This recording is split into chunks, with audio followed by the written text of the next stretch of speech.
Okay, good evening again, everybody, and welcome. This evening I will talk from this little book. It's a wonderful little book, the Dhammapada. One of the oldest books of Buddhist teachings, and it's popular. Learned by Theravada monks the world over. So what I will do is what I usually do, is I will read it once through, and then I'll read it again with some editorial comment, and then we will have a conversation about it. So this poem is called Blossoms. Who will penetrate this earth and this realm of death with all its gods? Who will ferret out the well-taught Dhamma saying, as the skillful flower arranger, the flower? The learner on the path will penetrate this earth and this realm of death with all its gods. The learner on the path will ferret out the well-taught Dhamma saying, as the skillful flower arranger, the flower. Knowing this body is like foam, realizing its nature, a mirage, cutting out the blossoms of Mara, we go where the king of death can't see. The man immersed in gathering blossoms, his heart distracted, death sweeps him away as a great flood, a village asleep. The woman immersed in gathering blossoms, her heart distracted, insatiable in sensual pleasures, the end maker unfolds her under her sway, under his sway. As a bee, without harming the blossom, its color, its fragrance, takes its nectar and flies away, so should the sage go through a village. Focus not on the rudeness of others, not on what they've done or left undone, but on what you have and haven't done yourself. Just like a blossom, bright-colored but scentless, a well-spoken word is fruitless when not carried out. Just like a blossom, bright-colored and full of scent, a well-spoken word is fruitful when carried out. Just as a heap of flowers, many garland strands can be made. Just as from a heap of flowers, many garland strands can be made. Even so, one born and mortal should do with what's born and is mortal, many a skillful thing. No flower scent goes against the wind, nor sandalwood, jasmine, tagara, but the scent of the good does go against the wind. The person of integrity wafts a scent in every direction. Sandalwood, tagara, lotus, and jasmine, among these scents, the scent of virtue is unsurpassed. Next to nothing, this scent, sandalwood, tagara, while the scent of virtuous conduct wafts to the devas, supreme. Those consummate in virtue, dwelling in heedfulness, released through right knowing, Mara can't follow their tracks. As in a pile of rubbish cast by the side of a highway, a lotus may grow, clean smelling, pleasing the heart. So, in the midst of the rubbish-like people of the run-of-the-mill and blind, there dazzles with discernment the disciple of rightly self-awakened. So there we have it, all you need to know. Let's do it again, more slowly. Who will penetrate this earth and this realm of death? What we do when we meditate is we settle and we investigate. And this penetration is this really decisive, incisive investigation. Who will penetrate this earth and this realm of death? Realm is a word I like. We talk of the realms of the senses, the realm of eye sense, the realm of ear sense. These are whole worlds. Spaciousness and openness comes up in the realm of death with all its gods.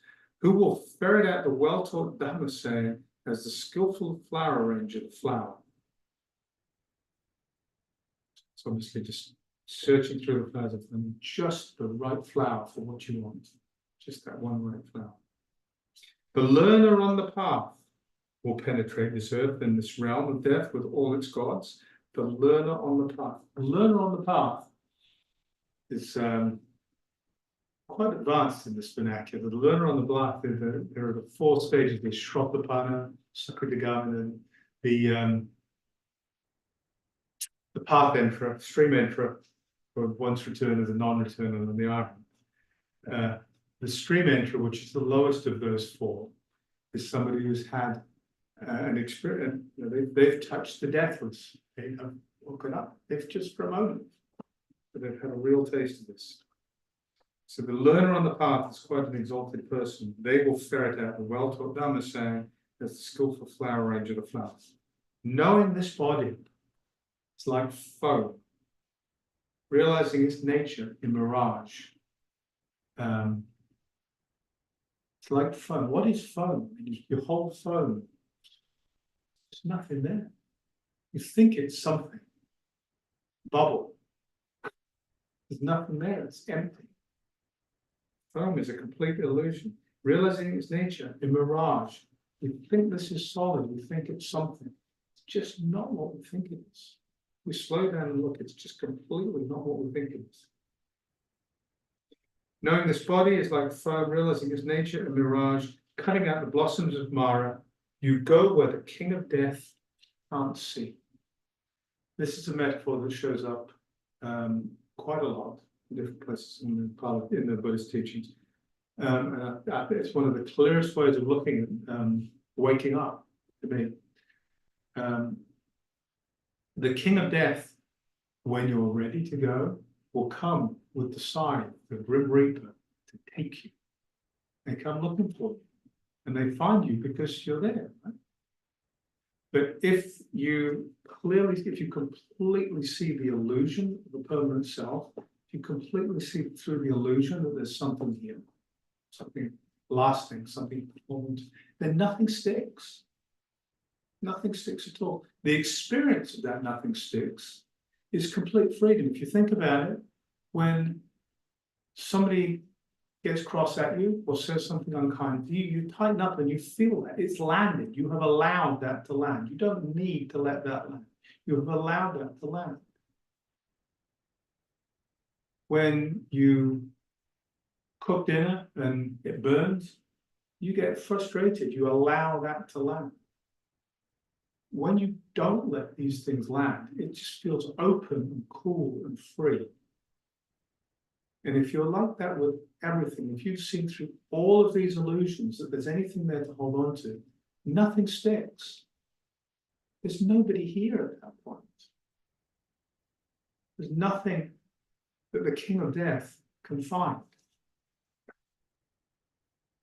The man immersed in gathering blossoms with his heart distracted, death sweeps him away as a great flood, a village asleep.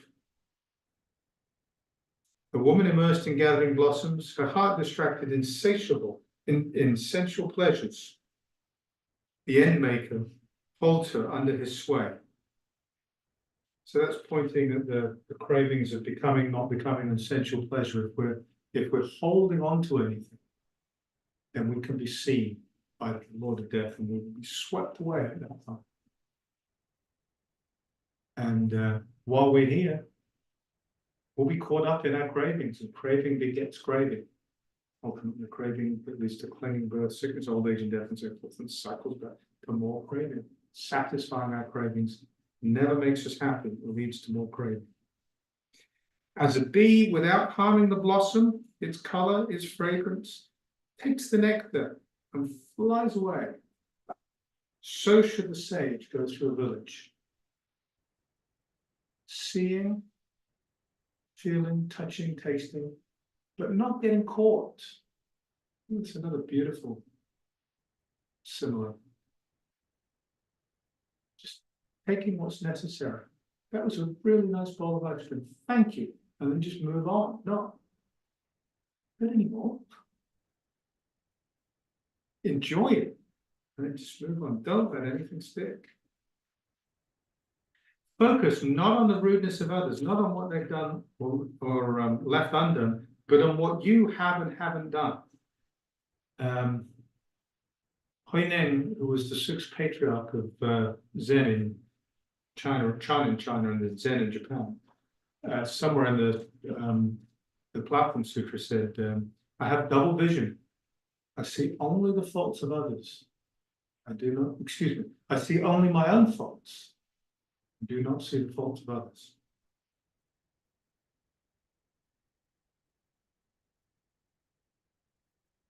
And Brian Stevenson, and I'm sure this wasn't original, but he said Brian Stevenson was the guy who founded EJI and centered in Alabama.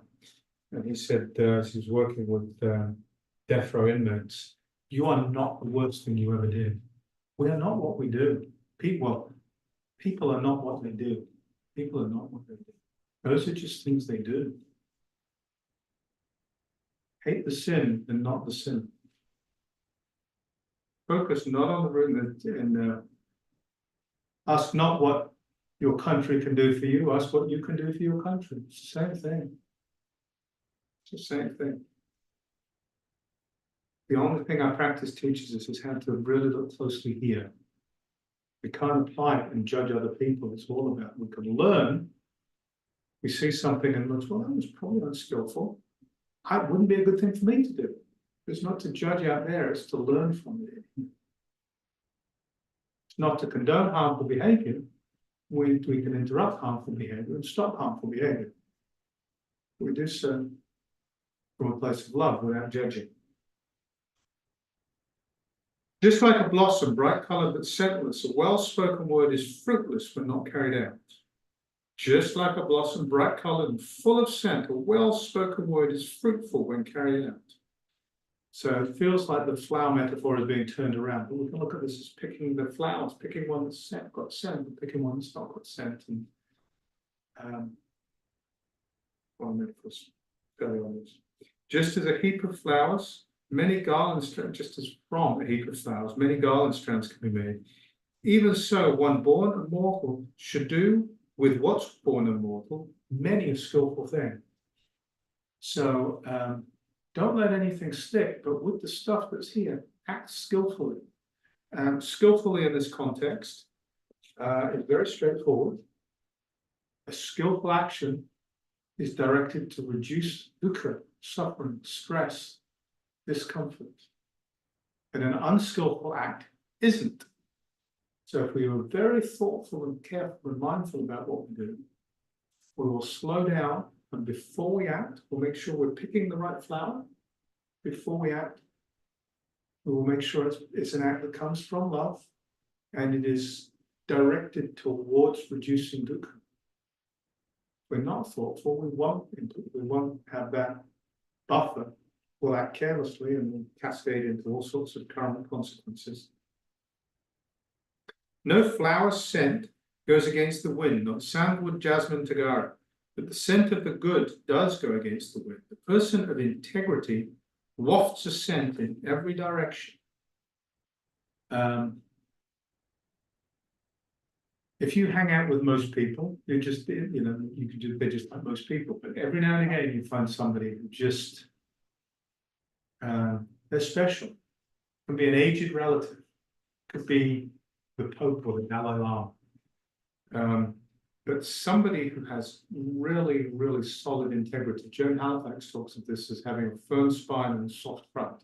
What we normally do is we normally present with a soft spine, which means we kind of think we have a strong moral compass, but if something really tests us, it can move a little, right? And we have a hard front, which means people are unkind, we're brittle and we respond negatively. Having a firm spine and a soft front means a very, very strong moral compass, but great flexibility in how we interface in the world. It's a special person, and we know that's a special person when we encounter them. You can feel that person. Right? Wafts in every direction. Sandalwood, tagara, lotus, and jasmine. Among these scents, the scent of virtue is unsurpassed. Next to nothing, this scent, sandalwood, tagara, while the scent of virtuous conduct wafts to those supreme. Those consummate in virtue,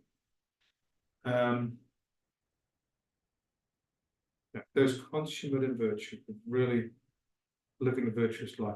dwelling in heedfulness, attentiveness, mindfulness, released through right knowing. That's clear seeing the truth of impermanence, the truth of dukkha, the truth that every conditioned thing, which is pretty much everything you can think of and everything you can see, touch, smell, taste, feel, everything is impermanent. Because it's impermanent, when we try and hold on to it, we can't. So that act of trying to hold on to it causes dukkha, causes suffering, stress, discomfort. So to really see through this allows us to see there is nothing which we can say, this is me, this is myself, this is mine, this is what I am. Nothing. And if we truly understand that and live that, that's right knowing. And then if we're in that place of right knowing, Mara can't follow our tracks. Mara being another name for the Lord of Death, or illusion. Can't find our tracks. As in a pile of rubbish cast by the side of a highway, a lotus might grow, clean smelling, pleasing the heart. A lotus has a very special place in Buddhist teaching. The lotus typically grows in really muddy, stagnant water, lots of dirt and mud and mire and gunk at the bottom. So it roots, the seed falls in there and it roots in this stinky stuff, and up it comes, and this beautiful white flower grows. Beautiful white flower. The other thing about a lotus is you have the seeds and the flower there at the same time. Very special flower. So, in the midst of the rubbish, like people run of the mill and blind,